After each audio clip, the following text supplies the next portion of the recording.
What's up, guys? It's Michael Lee from Woodworks. Bye, Mike.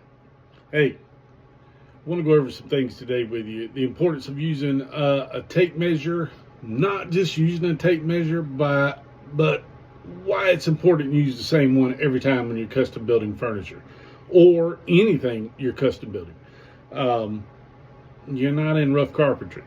If you're in rough carpentry, a 16th, an 1/8, or maybe even a quarter is not going to kill you. Look, I've been in it. But when you're trying to get down to the nitty gritty with a cut and a measurement, you need to keep that same tape measure in your hand. So let's get to it right now. All right, I know that's hard to see, but you're going to get the point real quick.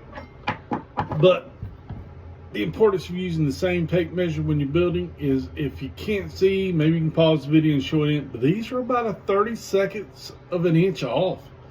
And if you're trying to get an angle cut or that dead cut to match every time, a 30 seconds is going to kill you.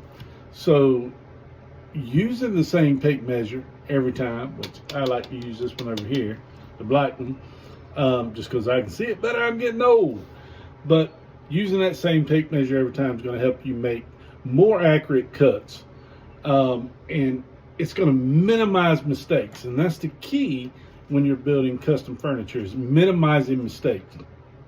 You also want to consider that the pencil you use, for example, I use this pencil to make my marks because it's got a fine lead on it. Or get you one that you can whittle down pretty close to a fine thread, because if you use one of these, when you're trying to do accurate, most common cuts that you're going to make, this is going to get you off. It can get you off as far as an 1/8 of an inch. So, because the lead is so thick.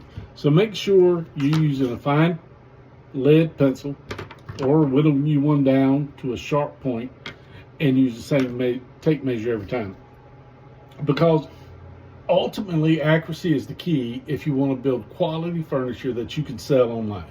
So those are just some very quick points. You want to minimize errors by using the same tape measure every time. Whichever one you choose, use the same tape measure every time, because you don't want to be a 16th of an inch off.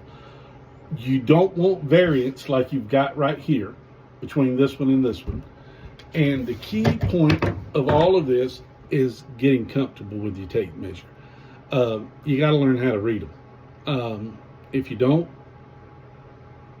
maybe you need to step back and punt. Maybe you've outkicked your coverage. But what I'm trying to say here is a 30 seconds, a 16th, an 1/8, a quarter, a half, 3/8, 5/8, and so on, 7/8, 9/16. Those are key measurements when you want to get accurate cuts in your woodworking. Hey, always remember one thing. No matter what you do, you're going to make mistakes. Correct them. But the biggest thing is, hey, Jesus loves you. Hey, this is Mike from Woodworks. Y'all have a great night.